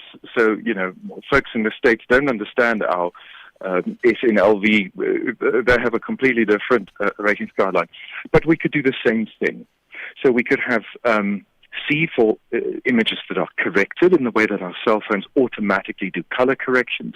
We could have E, which is enhanced. There's B for body manipulated. O for object manipulated. So body manipulated would be a sort of a, if I broaden my shoulders or something like that. Whereas object manipulated is if I'm doing one thing and then something else. So I take a photo of Madiba where he's waving to somebody, and I change that so that he's holding his fist into the air. So it's that sort of manipulation. And then the final category would be G, which is generated. And of course, you can have multiple ones. So you can have C and E and O, for instance. But of course, if it's generated, if it's Gen AI, even though it's photorealistic, we just know that the EA of that is a G. In other words, it is generated. So a news outlet might be looking for a photo of, Vladimir Putin looking sad. Well, we don't know a photo of him, or we can't find one. So we generate one, but we have to acknowledge that. So it's trying to bring the transparency back into the game, saying, yes, you are allowed to do these things, but you have to show you're working, so to speak. So that's the broad outline. We're going to take a small break and we'll continue with this conversation, Doc. That's Martin. I'm speaking to Martin, Dr. Martin Becker, computational social scientist and lecturer at the School of Electrical and Information Engineering, University of Witwatersrand. And if you would like to maybe also share your views, your opinions, absolutely welcome. Give us a call 086 000 2032 or send your voice notes to 061 410 4107. And then there's also the element of, the ethical and policy considerations. We'll touch on that when we get back. If you think you cannot afford a lawyer, think again. Clientele Legal has made professional legal services affordable for you. Whether it's a civil, criminal, or labor-related matter, we have a nationwide panel of attorneys standing by to assist you. SMS SAFM to 32195. That's SAFM to 32195 and we'll call you back. Clientele General is a licensed non-life insurer and an authorized FSP. Standard rates and terms and conditions apply. 30 years ago, a moment united a nation. From Ellis Park to every township and village, we stood together. One people, one dream, one victory. Now, the vibration rises again. From the heart of Mzansi to every corner of the country. The four-time world champions, the mighty Springboks, take on the Azuri in a clash where history meets destiny. This is more than a match. It's a country moment, only on SABC. Celebrate the 30th anniversary of our 1995 Rugby World Cup victory. Watch South Africa versus Italy, Saturday 12 July at 4 p.m. Live on SABC2 and streaming on SABC+. Also available on SABC radio stations at 5 p.m. Download the SABC Plus app now. Switch, stream, no subscription.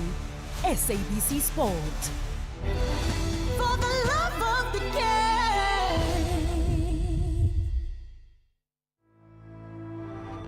Spar brings you Super Savings. Get 1.5 litre Coca-Cola Original only.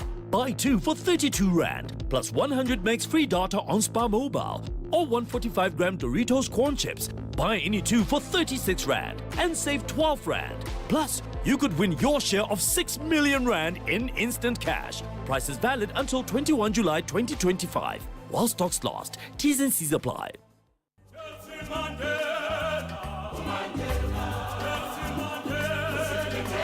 This Mandela Month, SAFM celebrates the spirit of Ubuntu, calling on all South Africans to engage, uplift, and do good for one another. Let's share what we have, lend a helping hand, and honor Madiba's legacy through kindness and action. Join SAFM as we bring you powerful conversations, inspiring stories, and voices that drive change all month long. SAFM, leading the conversations that move us.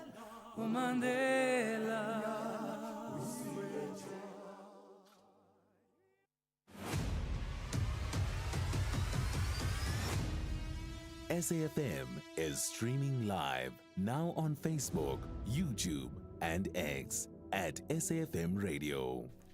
So difficult to tell if you can see the difference between a fake photo and the real photo, or even to detect if a photo is fake. And just before we took our commercial break, I just wanted to also find out about the ethical policy considerations. I do know, Martin, welcome back. You did mention earlier on that it would be so important for, whoever creators and users of images openly stating that, they've made some changes, but knowing human nature, we don't seem to follow rules and regulations. What ethical considerations arise when developing and deploying fake photo detection technologies, particularly concerning, privacy, bias in algorithms, and potential for misuse? Wonderful question. So let's step back. Media outlets have, everyone feels we're under threat from a proliferation of new media, so to speak, and disinformation everywhere. But media outlets place a premium on the fact that they are trusted, and that's why transparency matters. So it's a little different to the teenager wanting themselves to look very good. And you take that with a pinch of salt. But if I hear something on SAFM, I want to trust it. Or if I read something in a well-reputed newspaper, I really hope to to trust it. And of course, the reputation matters. So if we think about, let's think about some fields. If we think about politics and, imagine a doctored image of some unrest somewhere, or if we think about financial markets of a fake photo of a CEO in handcuffs, that can wipe billions out of a share price or something. Or if we have fabricated atrocity pictures that could be used as a sort of a pretext for violence. So transparency is the key ethical consideration, although there are, of course, others. So we want things to be balanced. We want, to remove hate, to remove bias, all those kind of things. We do want to protect privacy, so we don't want to use images of people if we don't have consent of it.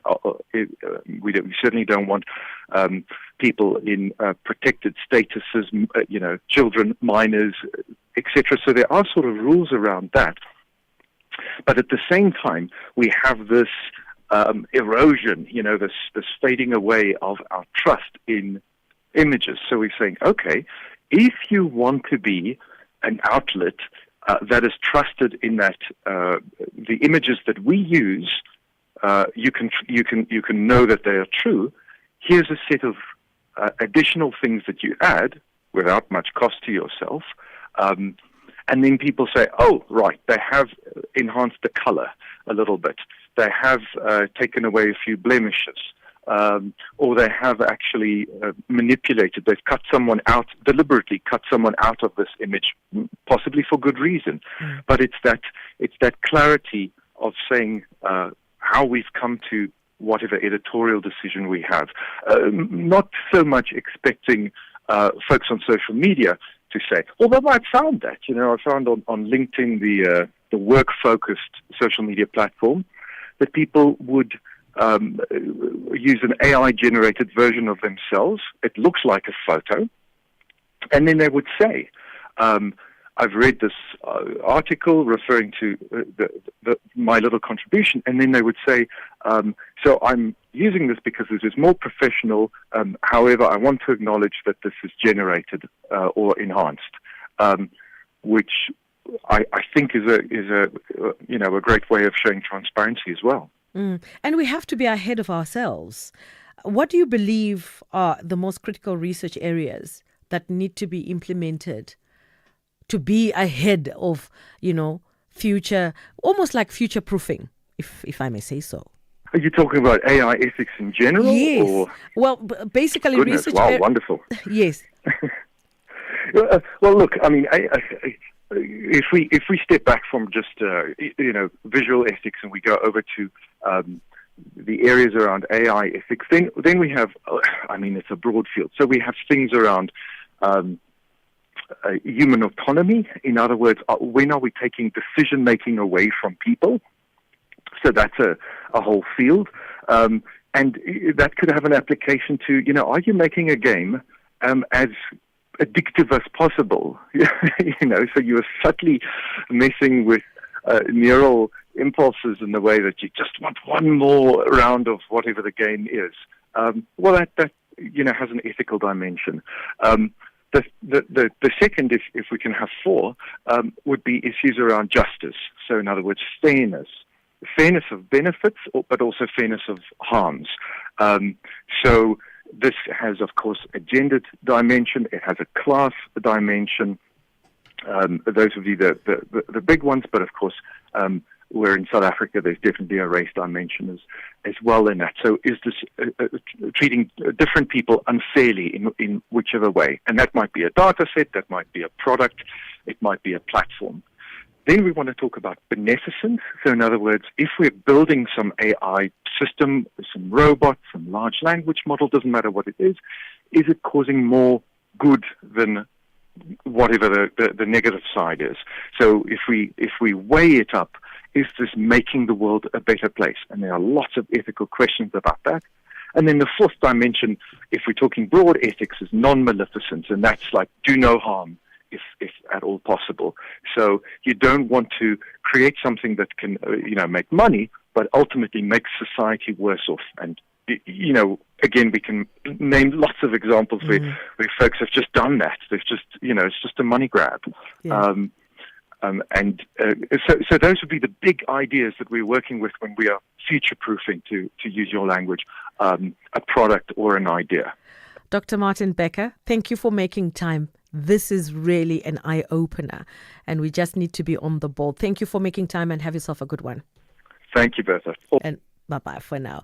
Computational social scientist and lecturer at the School of Electrical and Information Engineering, University of Witwatersrand.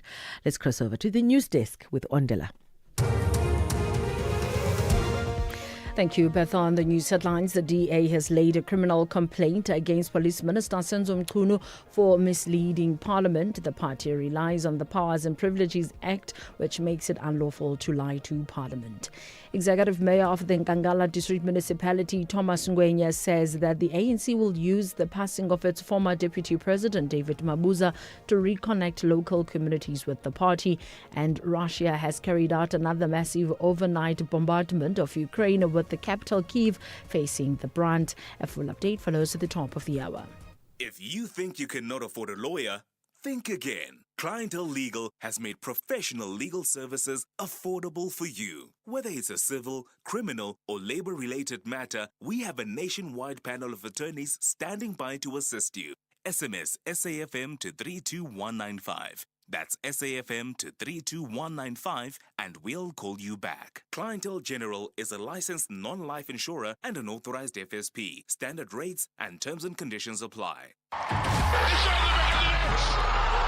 They both have a rich history of glory. Amakosi tackle the Porcupine Warriors. This is as good as it gets. This is the Toyota Cup. The game you've been looking forward to on your football calendar. Giants refuse to fall. The big game. The big game. On Saturday, 26 July at 2:30 p.m. Streaming live on SABC Plus across the entire African continent and SABC One.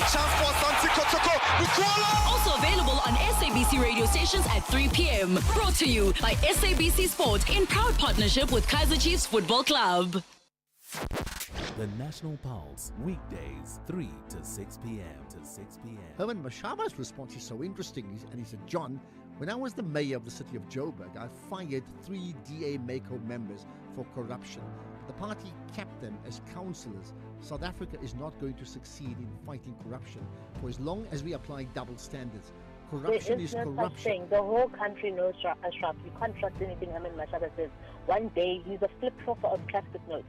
There's one politician in this country who's renowned for being a flip-flopper, who's unable to stay true to any public comment without changing it the next second.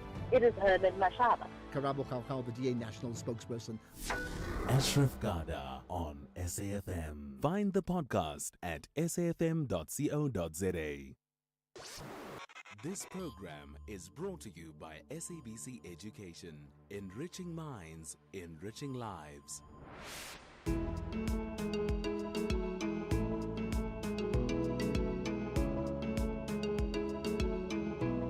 Side by Side. Good afternoon and welcome to Side by Side right here on SAFM, brought to you by the National Department of Health, Ilifa Labantwana, and the SABC Education. Today we're talking about dealing with abuse and violence at home. We heard from our drama episode yesterday how Siyabonga threatened Imange. Joining us today to talk about dealing with abuse and violence at home is Ms. Precious Odia Robinson, who's Chief of Party for Right to Care in Malawi, Chairperson of SASCO Watch, Public Health Specialist. Thank you so much for joining us, Ms. Robinson. What impact does domestic violence have on children? And let's start talking about the little ones.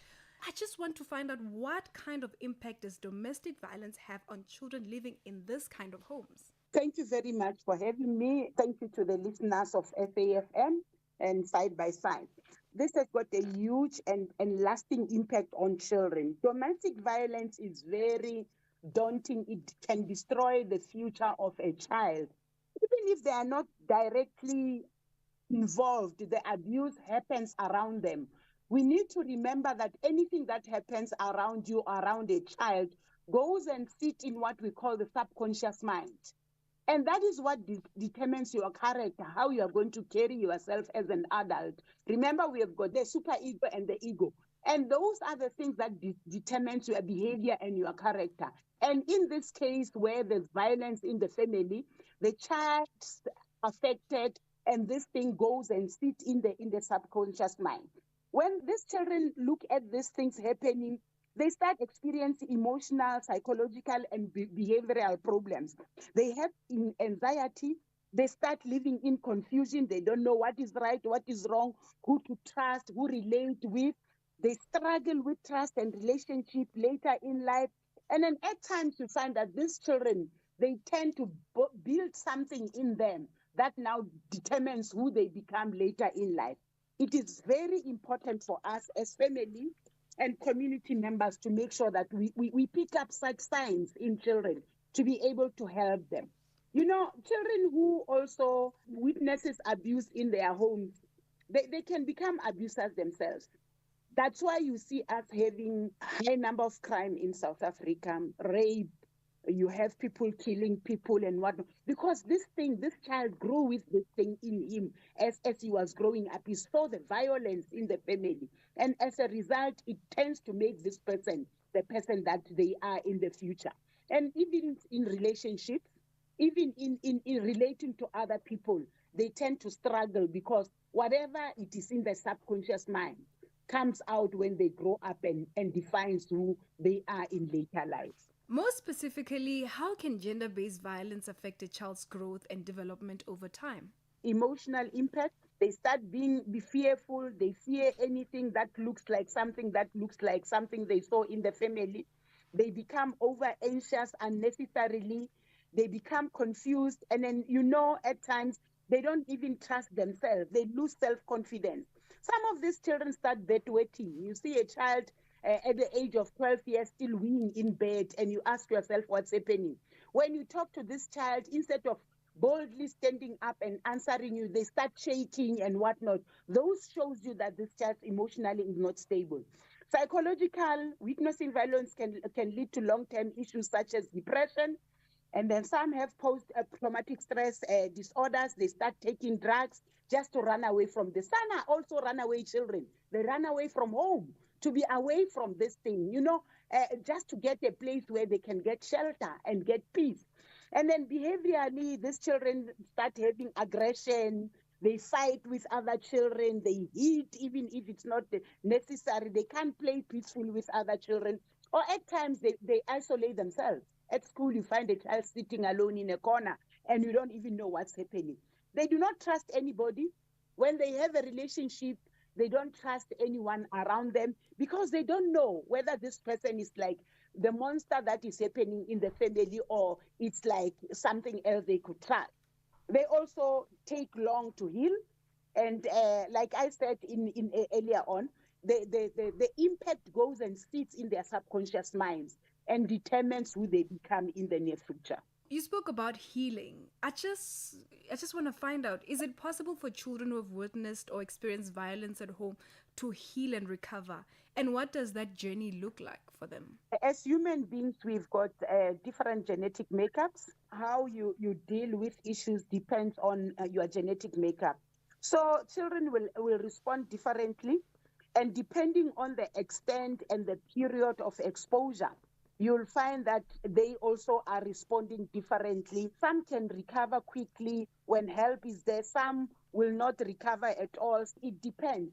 We always say this term called resilience. I'm not sure whether resilience is correct because when a child becomes resilient, those are the children who become aggressive, who are always defensive, who are always difficult to relate because of how they grew up. But then there are those that are sensitive, who can easily adapt and, absorb what is happening and recover from whatever.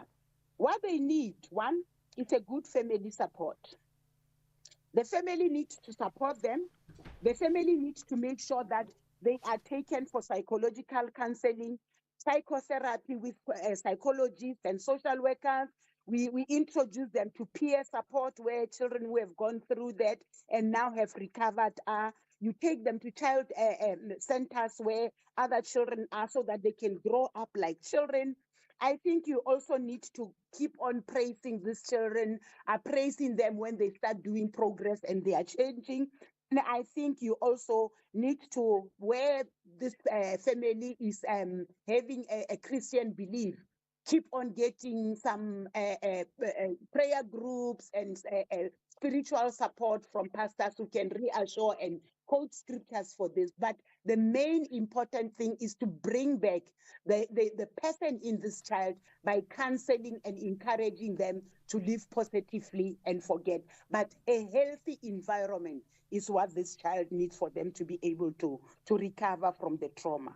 Ms. Robertsons, thank you so much for joining us. I've got one last question, and I know this is a difficult question, but is it ever better to stay in an abusive relationship for the sake of the children, or is leaving even as a single parent the safer option? A big no from me. No one should stay in an abusive relationship for the sake of the children. The more you stay, the riskier it becomes, and the more traumatic and destroying it becomes to the child. Get a safety place, move out, make sure that you raise your children in a healthy, good environment where you yourself and the children can be able to grow healthily. It doesn't matter which sex, whether it's the father or the mother, abuse can happen from any angle. But then it is very important to move away from an abusive relationship, because the end is just not what we all want. It doesn't build a community, it brings social ills in our communities. That's why we've got so much social abnormalities in our communities. Let me take the opportunity to thank Side by Side and SAFM for making sure that we take responsibility in building our communities. And I believe that the education would inform some of the communities out there, families who need help, and I believe they will be able to be guided on where to go. Do not expose yourself to abuse. Don't stay in a relationship for the sake of. Just be healthy and make sure that your children are growing in a healthy environment so that they can be better people. Thank you very much, and I believe that you'll do well. And thank you for listening to Side by Side, the show that supports you to give your child the best possible start in life. Brought to you by the National Department of Health, Ilifalabantwana, and the SABC Education. Join the conversation with other caregivers on our Facebook page at Side by Side SA and look out for more great content. Join us again same time next week when we'll be talking about what to expect from routine clinic visits during pregnancy and what are emergencies that warrant immediate care.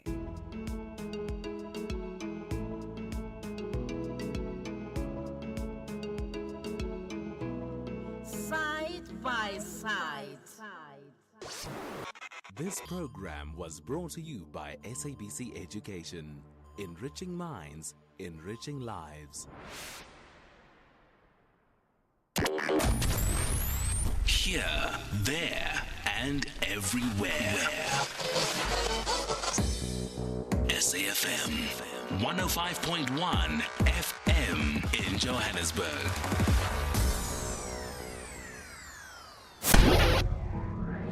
Do great solutions start with good conversation? SAFM, leading the conversations that move us.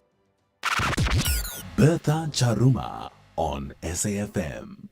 Well, it's the last lap of the show, should I say, the last 30 minutes. Well, less than 30 minutes, actually. And just to recap, if you've missed from the beginning of the show, we spoke to Lutando Mzilikazi, certified financial planner and founder of Money Views. And we're talking about the ultimate money survival guide for freelancers and entrepreneurs. And we also spoke to Thespian Zetumpatlele, stages, pages, screens and more. And we spoke about Sodra Light at the Market Theatre, and it's already taking place as from the 10th of July. Also, we spoke to Dr. Martin Becker, computational social scientist and lecturer at the School of Electrical and Information Engineering, University of Witwatersrand. And we're talking about how to tell if a photo is fake. Well, you and I, chances are we cannot at the present moment, and we can edit, any work can be edited, and the whole problem here is it can be edited to your detriment. What then do you do? Are there policies in place? Are there strategies in place to mitigate such issues? Well, I suppose we're just waiting, and hopefully that someone will really get onto it and start drafting something that can protect the general public. Now, coming up in this last segment, who is? We're going to be speaking to Professor Salim Badat, Research Professor, History Department, University of the Free State. And just to give you the backdrop, so Ruth First, for those that don't know, born 100 years ago, was a South African freedom fighter, journalist and scholar who worked against the racist system of apartheid during white minority rule. She was assassinated by apartheid forces in her office at the Eduardo Mondlane University, that was in Mozambique, way back in 1982. Her ideas, work and legacy live on. Sociologists Salim Badat and Vasu Reddy also edited a new book called Research and Activism, Ruth First and Activist Research. And we're about to unpack the work of Ruth, why she is still so relevant, what role does she play, why is it that we have to remember her.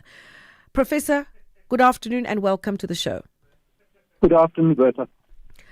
Quite interesting work here. And talking about Ruth First, I know I've just given a little bit of, information, but you are more versed when it comes to her work and what she stood for. If maybe we could start off there. Yeah, sure. So, as you've introduced her, this is a remarkable South African born 100 years ago, a committed scholar, intellectual, activist from the period of Madiba, and her own husband was the Secretary General of the Communist Party.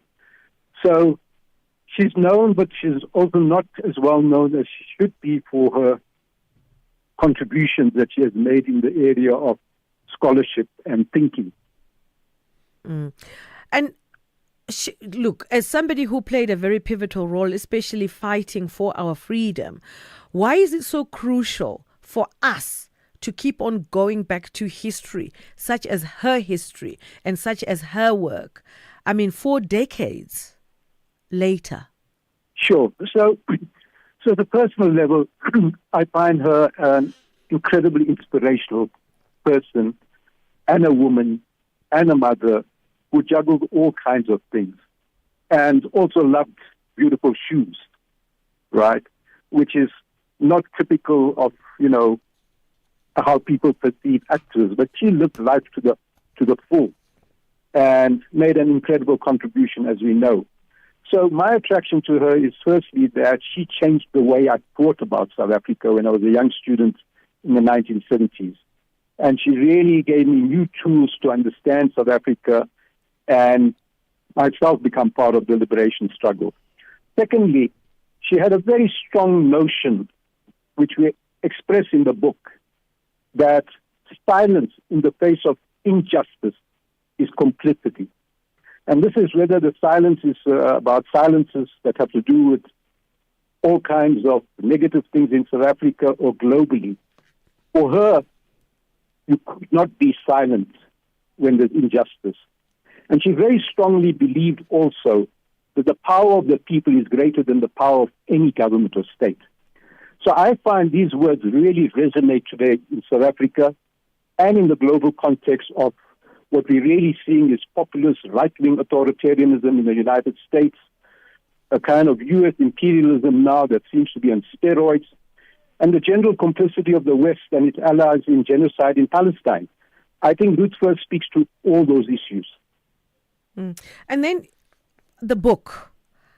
You played a role in editing the book called Research and Activism, Ruth First and Activist Research. She was a well-renowned journalist, and I'm sure she must have done so much more work that a lot of us do not understand or even grasp the history behind it.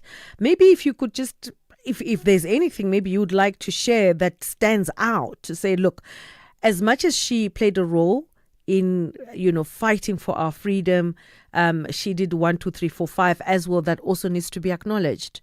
Right. So she starts at a very young age. Her parents are in the Communist Party. She becomes part of the Young Communists. She goes to Wits, meets Madiba and many other people there, and really dedicates her life. So she comes from radical Jewish parents. And then she gets detained in solitary confinement. She writes a book called 117 Days. Anyone who has been in detention in solitary confinement will tell you how difficult it can be. So she writes about that and then goes into exile. She writes a book that became famous called The Battle of the Gun, why there are so many coups in Africa and what lies behind those coups. And what lies behind many of those coups, even today, is the finger or the hands of imperialism. Powerful Western countries not being satisfied with the democratically elected government in various places in Africa, Middle East, who simply get toppled. She exposed that already around 1970.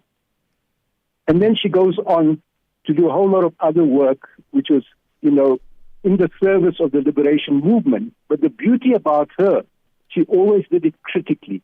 She was not just a propagandist for the ANC or the Communist Party. She really cherished her autonomy as an intellectual.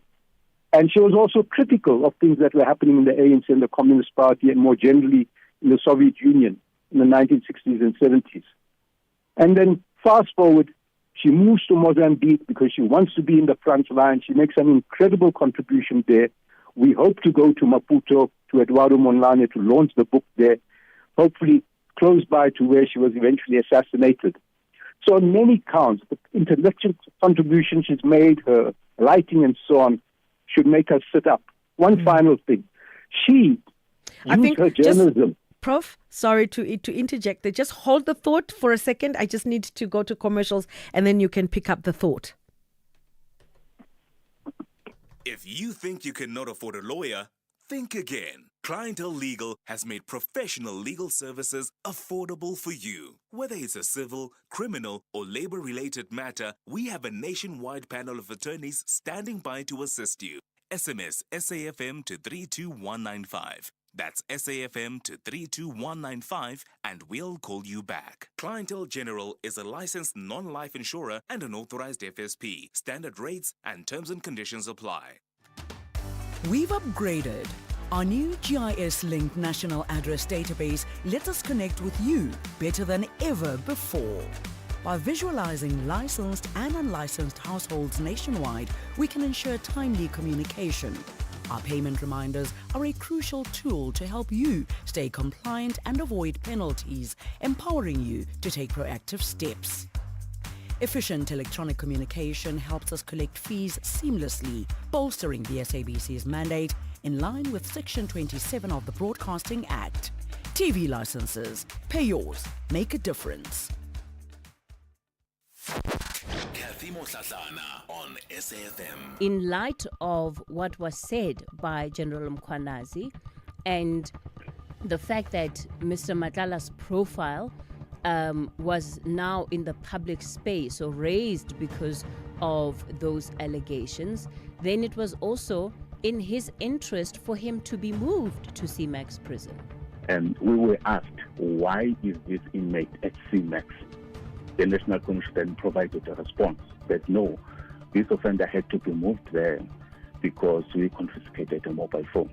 We never issued a statement to that effect. And the fact that you are unable to provide an answer as to whether this happened before or after the briefing by General Mkhwanazi in and of itself will raise questions. It's not a matter of being unable, but we are not going to come on air and then give detail in terms of security operations. Singabako Ngumalo.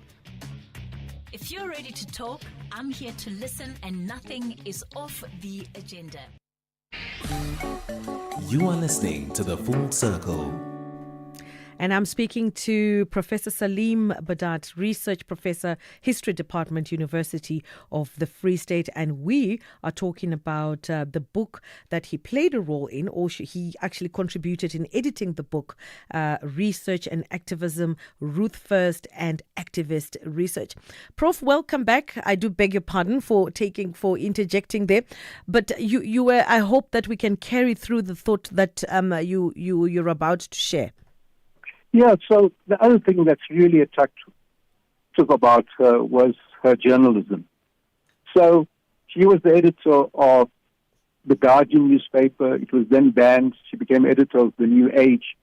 And through that incredible journalism, she exposed the brutal conditions in mining and on the farms in South Africa under the apartheid period, the use of prison labor and things like that. And the potato boycott, the famous potato boycott of the late 50s, was really based on her incredible journalism, which was really dangerous work to undertake that kind of work in rural areas, where white supremacy reigned. So there's other things. And then she wrote in a particular way which was very vivid, which really connected with people. So on all these counts, she has contributed so much to South Africa, and it's someone that we should really be knowing about much more. I just received a text before I get carried away, and I should just share it. It says, please could you ask Professor Salim Budad, where can I get the book titled The Forgotten People? I can't find this book in various publishers. So the good news is it's absolutely free of charge. You can go to the ESI Press website. They link to University of Pretoria, and you can download the book free of charge. It's open access. We only printed a limited number of very special print copies as complimentary copies for book launches. And then coming back, of course, to Ruth First, who played, this is the research that you conducted. As you were researching, what were some of the, standout issues that you encountered, and also maybe something that we as citizens of the country that we could take away from your findings? Yeah, so one of the things I think that she is really to be commended on is that her daughter, Gillian Slovo, who was part of our book launch, and she's a famous novelist herself, Gillian Slovo, and comments about her mother that she was the outsider who questioned orthodoxy. And I've indicated to Gillian that that's true, but not entirely true. That while she was questioning of orthodoxy, she was an insider too. That's to say, no matter how critical she was, no matter how independent she was loyal to the National Liberation Movement and served it commendably. So she combined scholarship, writing, with an active commitment to social justice and paid the ultimate price for that. And do you think that going forward, we will see growing trend or renewed interest in activist scholarship within academia? And especially the more we are enlightened and the more we consume, work like Ruth First's work? Yeah, so I would hope so. And, part of this book is also trying to rekindle that kind of scholarship at universities. So very quickly, universities speak about engaged research, and that's to be welcome. But not all engaged research serves the poor, serves the downtrodden and the marginalized. Engaged research can be research that you do entirely with the state, with the defense industry.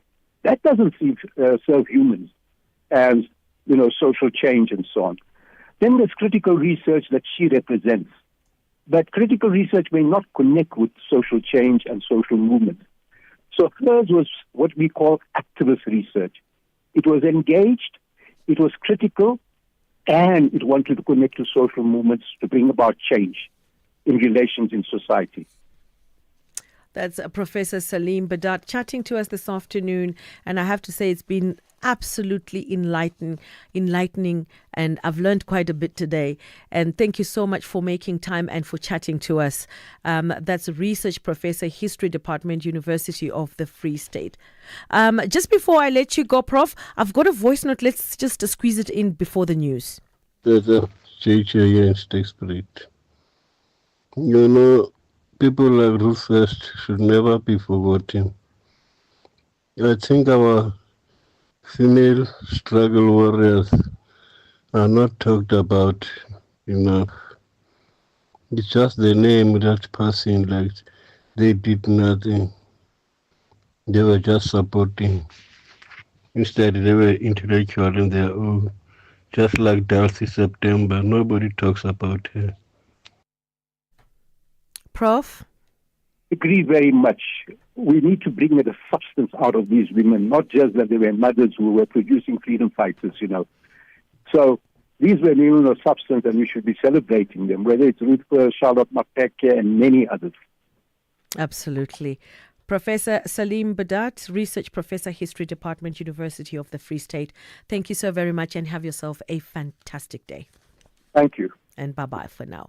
Well, that wraps up the Full Circle. Let's do this again sometime soon. To my technical producer and my content producers, thank you for putting everything together and everything working fluidly. Thank you so much. Ashraf is up next with the pulse. We have to check how the pulse is going. And with Ashraf, it is what is topical that you will get to hear about, and you hear it on his show first. Have yourselves a good one. It's time for News is 3.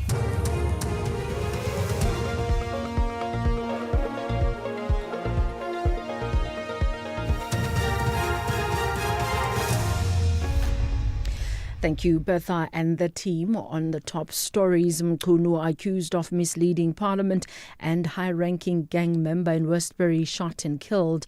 For SAFM News, I am Ondelambana, and a very good afternoon. The DA has relied on the Powers and Privileges Act to lay criminal charges against Police Minister Senzo Mkhunu. The act makes it unlawful to lie to Parliament. This after Mkhunu issued a statement yesterday conceding that he knows Brown Mokhotsi after he had denied this during a portfolio committee on police in March this year. The DA and the EFF have laid a complaint against Mkhunu with the Ethics and Executive Members Committee. The DA's Deputy Chief Whip is Bakolile Nodada. Minister Mkhunu came to Parliament in March earlier this year to indicate and was asked by the committee whether he knew Mr. Brown Mokhotsi. He deliberately said that he did not know Mr. Brown Mokhotsi, who was a businessman linked to criminal syndicate and corruption and capturing of the South African police.